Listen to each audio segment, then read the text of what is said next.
अमरावती परतवाडा मार्गावर खड्ड्यात येतं अपघाताला निमंत्रण. सार्वजनिक बांधकाम विभागाचे दुर्लक्ष होत असल्याचा आरोप संतप्त नागरिकांनी केला आहे. वरगाव ते पूर्णानगर पर्यंत पूर्ण रस्ता खड्डेमय झाल्याने प्रशासनाला अनेक वेळा निवेदन देऊन सुद्धा जाग आलेली नाही, असा आरोप स्थानिक नागरिकांनी केला आहे. सगळ्यात महत्त्वाचं म्हणजे मला या सरकारचं एक समजत नाही की या रोडवर एवढा मोठा महामार्ग आहे अमरावती परतवाडा, हा समोर एमपीला जोडतो.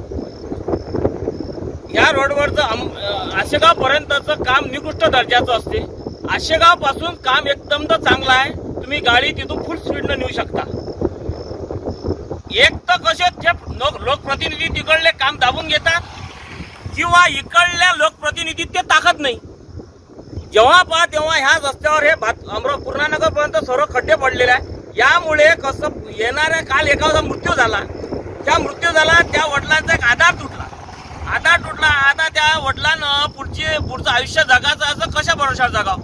सरकारला या रोडवरचे असे जीव गेल्यावर जाग येणार काय, हा सर्वात महत्त्वाचा प्रश्न आहे.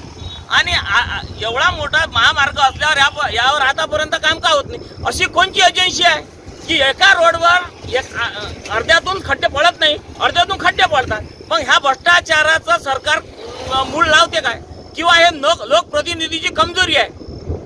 त्या मतदारसंघातला रोड एकदम चांगला, या मतदारसंघातले रोड चांगले नाही. ज्या रोडवर ट्रॅफिक नाही ते रोड पूर्ण काँक्रिटीकरण झाले. मोर्शी अमरावती काँक्रिटीकरण झाला, मोर्शी परतवाडा काँक्रिटीकरण झाला. परंतु एवढा मोठा महामार्ग असल्यावर अमरावती परतवाडा एमपी जोडणारा यावर कोणत्याच लोकप्रतिनिधीचं मंत्र्याचं कोणताच लक्ष नाही. यांचं फक्त इथं पडणाऱ्या मृत्युमुखी लोकांची नोंद करण्यात हे गुंग आहे.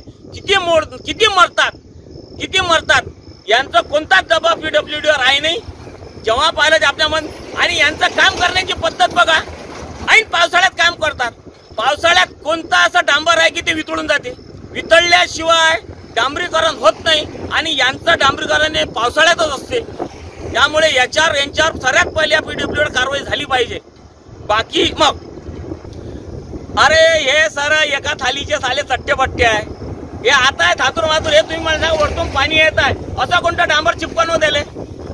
हे तर कसं त्यांच्यावर जे येणार आहे आता लोक त्यांच्यावर ताशेरे ओढून त्यांच्यावर तर सदोष मनुष्यवधाचा गुन्हा दाखल करायला पाहिजे.